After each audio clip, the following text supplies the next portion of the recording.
Welcome to the IBA Finals Team Builder for your New South Wailmers. And I've got some big news. This will be the last match with the current logo for non-VGC related. I decided that I want to split the brand going forward. We have this logo is going to be for VGC, for all the Oz lads, because I think it's really cool that an Oz designer made this logo. Being Bill, Benjamin, William, Wenjamin, I don't know, Standish. And this game signifies a lot to me because I never thought this team, this beautiful, beautiful team, would make finals. It is something that is close to my heart, which I thought would merit a team builder to go with the final escapade. One last dance. It's the motto we've had for this season. As our Volcarona has gotten like 19-1. Gyarados has been one of the best defensive backbones of the team I've ever used. I love it to death. It's so good. But even more so, the position we find ourselves in is one that many will not get to experience themselves for a long time. In fact, some of them, it's a regular occurrence, but for myself, this is our first finals crack in 2019. We are already a 2-time or 3-time champion. I gotta remember, what numbers do I make up? And the league that died, and then, yeah, I think we have to remember, we are currently a 2-time league champion. And this is a chance for a 3rd. Now, there are certain things going into this matchup that I must congratulate on. 1. If Aaron's not lazy, we'll see High Velocity Boy graphics in the background. If Aaron is lazy, we'll see my beautiful ways I've recorded this. Which I think everyone wants to see, because like this is just top quality. Now you want to see this instead. This is HD. This might be 4K resolution for this. You might need something extra. Why is... I gotta fix the Tyranitar HP IV. That's going to annoy me. I'm going to have to fix that before I gen. And I'm going to put Force per Def into the Lapras itself. Now, when you look at the matchup, there's Gyarados, Mega Altaria, Tyranitar, Flygon, Venomoth, Barbaracle, Dragonite, Volcarona, Crustle, Klinklang, Lapras, Totodile. We went 6-6 in the season. We lost to Pokemaster Mike. It was taken over by Kurt. The main difference this time is there's no Finny. So I can't get my Mega Altaria frozen. Again. But he has Crawdon, Mega Gallade, Mamo, Tangrowth, Rotom Heat, Snorlax, Klefki, Goodra, Lantern, Mimikyu, Golbat. I don't know why last time I played him I don't think he had the Mega Gallade, or he didn't bring it. Now, in particular, I'll give a few shoutouts. 1, to Herdonison, for his guiding light of hope and joy for all little autists like myself. I want to give a massive thank you to Verd and Aaron for mocking me this week. Aaron, you're still a detriment at building. But yet you still somehow 6-0'd me in the mock. That was crazy. It's a team that I've built that I'm going to go, let's pray. Let's pray. I'm going to go through this one at a time.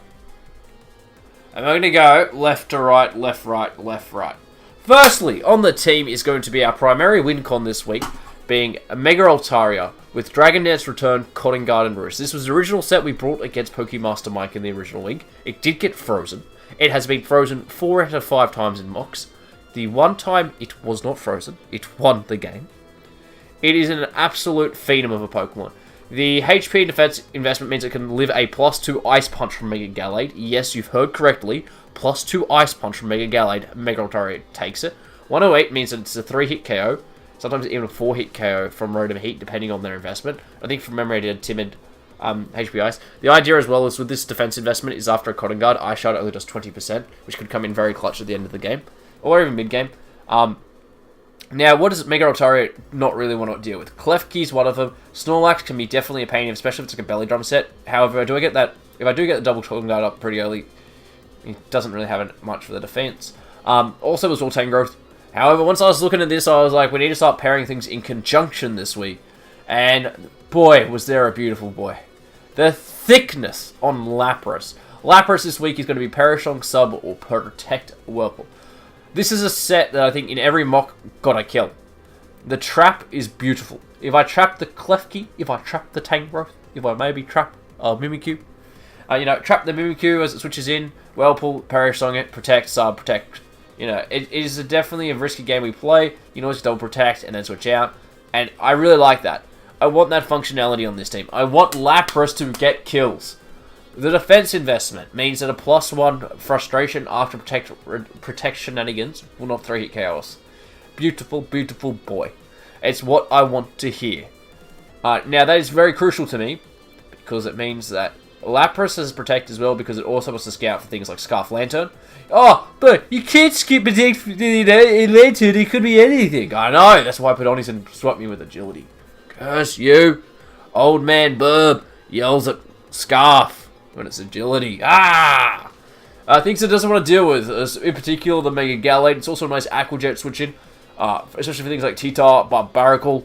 Ogretaro doesn't really care much. Also as well, Mega Rotaro is probably one of the best mons at trying to take his priority users, which is definitely important when you want a sweeper like this.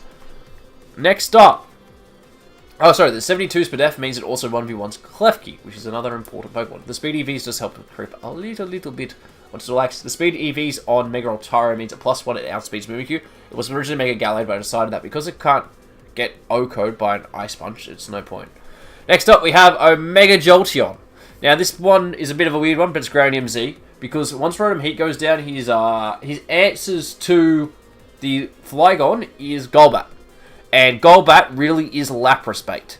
This is probably people thinking to themselves, but Lapras, what if it gets chunked by a Toxic? I don't care. It gets chunked by Toxic, sweet. I'm clicking Perish Song every day of the week and whirlpooling you down with me. If Lapras dies, you die.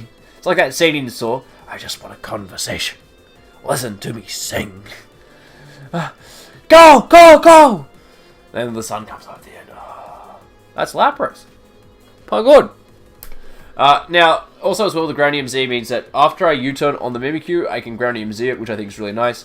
It's a shame it doesn't hit, I don't have a move that can both hit Mimikyu and Rotom Heat. Something like Dragon Claw or Earthquake both have that resistance, however, U-turn does give me a bit of momentum.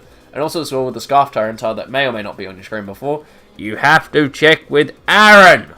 It is going to be a very, very nice thing. Also as well, I really liked it as my Digfog option because besides Mamoswine, which is his primary rocker, which I think actually Mike brought Bandit against me last time, and I think that, that Bandit or Spec set could definitely come against me. Get some of these old timers, it'll catch them, they'll be slipping up.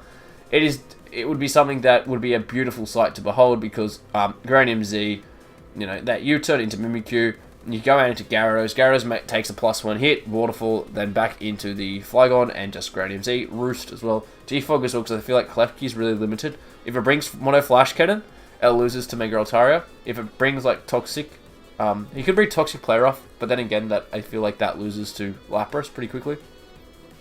But my ultimate goal is to try to get Lapras paralyzed. Aaron brought a lot of Thunder Wave users against me. Not happy, Aaron.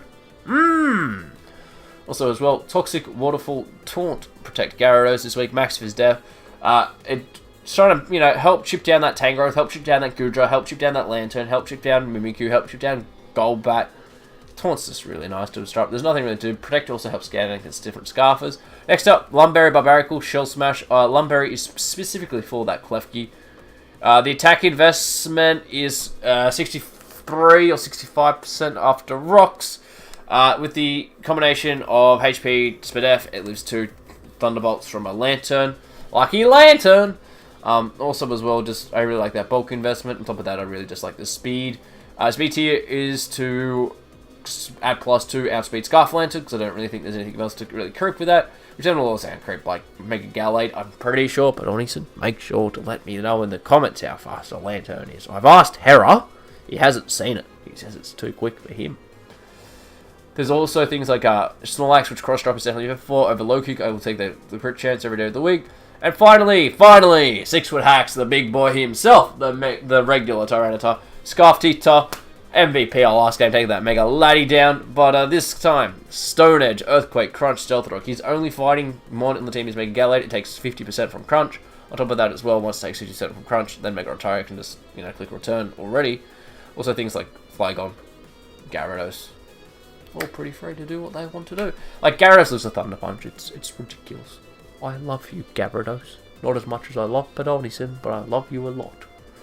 Stone Edge, Earthquake, Crunch, Stealth Rock. Stealth Rock as well really helps to wander in his team, as Aaron said that he doesn't really have many good defoggers. And Aaron, if he defogs on me, you're to blame. And so I hope you guys are ready for the finals, which will be happening tomorrow after I record this video. And until then, peace.